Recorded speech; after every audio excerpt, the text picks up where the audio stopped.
We are pleased to be joined by Pirates lefty Jon Niese. He joins us. He's in the dugout right now and coming off that outstanding performance against the Brewers, 7 innings of 3-hit shutout ball. John, thanks for being with us. Feels good to be a Pirate, doesn't it? Yeah, absolutely. Yeah, it's a great organization, great team, great guys, and I'm glad to be a part of it. Hey, John, tell us what you saw in the dugout in that bizarre balk call moments ago. Well, I was inside watching it on TV, and obviously the replay shows that he, he took his, he jumped it. His foot was jumping on the rubber, and obviously the right call was made. So. Well, great spot to be in, then, for you to see the video. Yeah, the replay showed it, and the right call was made to begin with, and I don't know why they changed it, but obviously they did, and ultimately they made the right call. Now, do you ever go from the windup with a runner on third? I mean, that happens all the time where runners try to make the pitcher balk, but you never see it work. I don't. I go from the stretch, so I kind of eliminate that factor. Talking to Jon Niese. Starling Marte, I don't know, does he have the sunflowers? What's he got? He's cutting his batting gloves. Oh, look out. He's going to give you a little trim there in the back there. No. Well, it's good to see that, obviously, John, you fit right in. And you made a comment to us in the media recently about the work that you kind of did on your own in the bullpen before that last start. Tell us what that was all about. Yeah, I just changed my delivery a little bit. Line shot to center, by the way. Just changed my delivery a little bit, kind of moved my hands, kind of quieted my delivery, less movement. Kind of just helps me kind of settle down, not rush my delivery, and, helps me stay back and stay on line, which, when I do that, my pitches are a little more crisp and able to execute them better. Your cutter, John, now at times it looks bigger than others. Do you play with it? Do you try to keep it short at times and then try to get a little more break at others? Yeah, I do, especially this year. I think, I'm able to slow it down a little bit. The biggest thing is to stay on top of it. I think, it kind of changed my grip a little bit, and, as long as I stay on top of it, I can change speeds with it, and, kind of just it makes it deceptive to the hitters. Josh Harrison at the plate, Jon Niese with us in the dugout, and doing a great job of concentrating because he's getting the sunflower seeds from Marte. And the sunflower seed bath. We're not going to have any left in this dugout. All kinds of stuff going on. Marte now doing the backhand.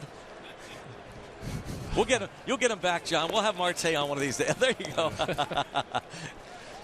It's gotta be a lot of fun with those guys in the outfield. You got 3 of the fastest guys in baseball behind you. But now, do you consider yourself more of a ground ball pitcher? Because I know at times you will go upstairs with the 4-seam. Yeah, I try and get the ball keep the ball on the ground for the most part.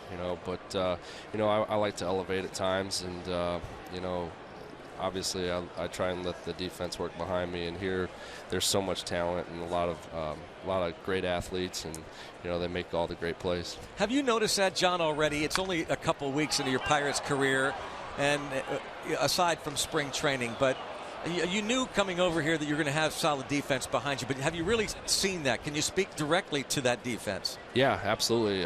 Take my last outing for example. If it wasn't for them plays, on defense, the outing could have been, a lot different. And the defense won the game for us. My last outing, and I can't say enough about them. Jordy Mercer on deck, just got a shot. Oh, a little chin music now for Jay Hay, and a couple of guys have already been hit. But talking to Jon Niese about that last start and how the defense has certainly come into play. And have you gotten settled into the aggressive shifting the Pirates do? Do you like it? Yeah, it's a kind of a evolving process. There's times where there's certain guys that we need to shift on, and then there's certain guys, the way I pitch to them, we kind of move guys accordingly. But overall, it's been great so far. Is it weird, John, to be pitching for a new organization? You grew up in the Mets organization. You pitched for years there. Now you're at the Pirates. So is it kind of a new lease on life too? Yeah, it was kind of weird putting on new colors, but obviously this organization, it's a great organization. It was an easy transition for me, and it's been solid. How about your work with Ray Searage? I mean, he gets rave reviews, as he should. And so many guys have come over here and have done better, have improved.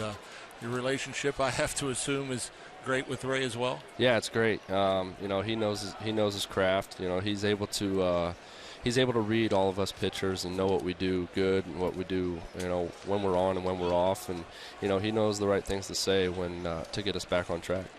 And what about the relationship you have with Cervelli and even Chris Stewart? He's great. Cervy's great. You know, he really cares about what he does.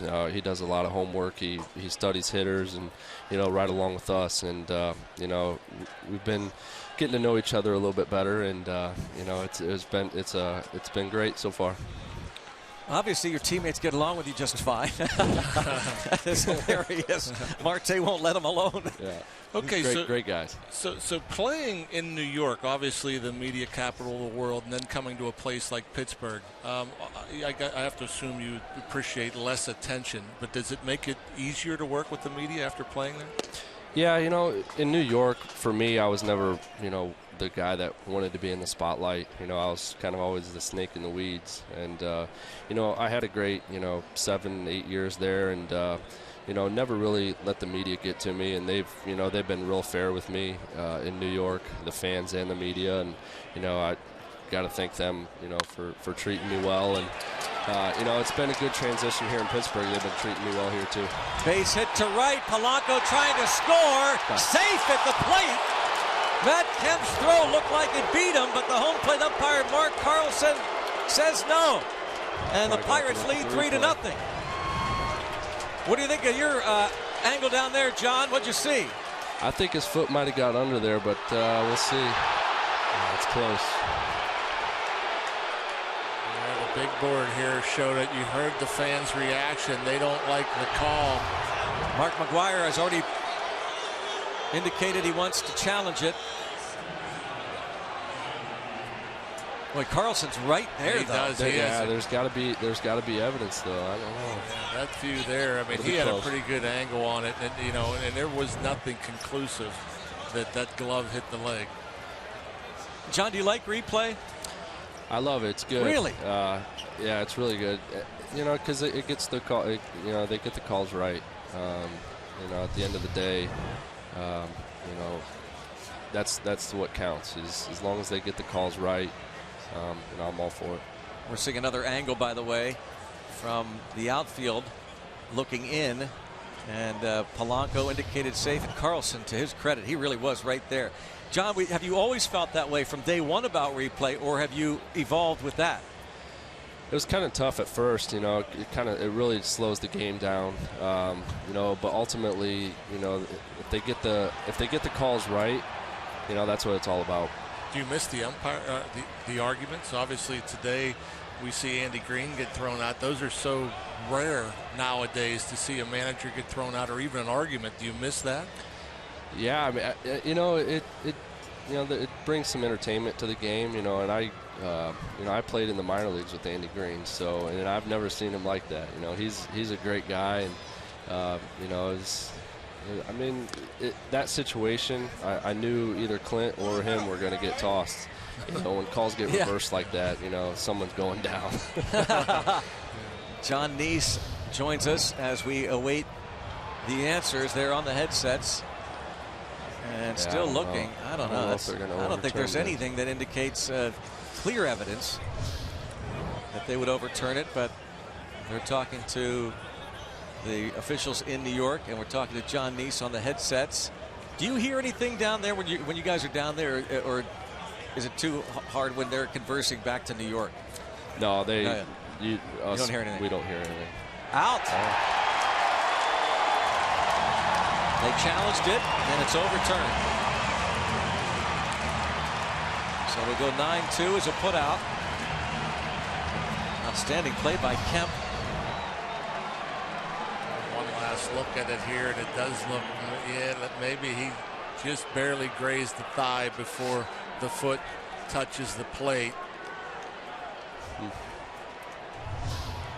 That's a tough one for the third base coach, Rick Sofield. I love the aggressiveness. He's always been aggressive, especially with the pitcher due up next.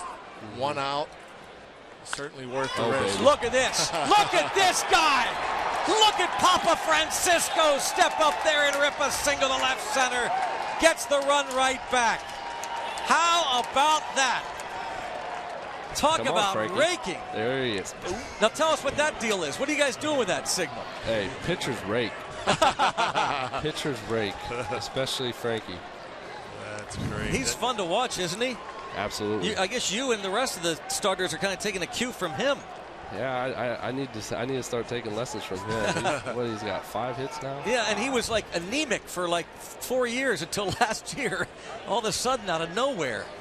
You know, we all work at it, so I can't say I'm surprised. Now, any kind of pitcher's wager going on the hitting? Well, there's a little kind of friendly competition between us, and you know, we kind of have a point system going for hits and walks and quality at bats, and you know, so we have a little friendly competition going. Hey, John, what is this signal that you guys are now using this year? We used to have the Zoltan Z a few years ago. What is that thing?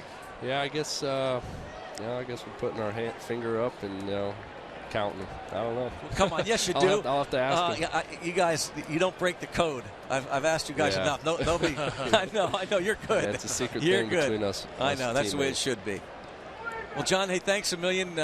We really appreciate it. It's fun to watch you pitch. We've enjoyed watching you over the years. You're a pro, and thanks so much for being with us. That was fun. All right, thanks guys for having me. John Niese, and able to do it without skipping a beat. Marte all over him with the sunflower seeds, and then giving us the analysis of the balk call and the play at the plate.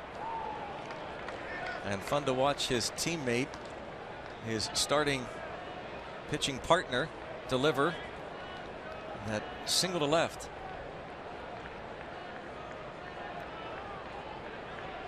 Still enjoying that moment.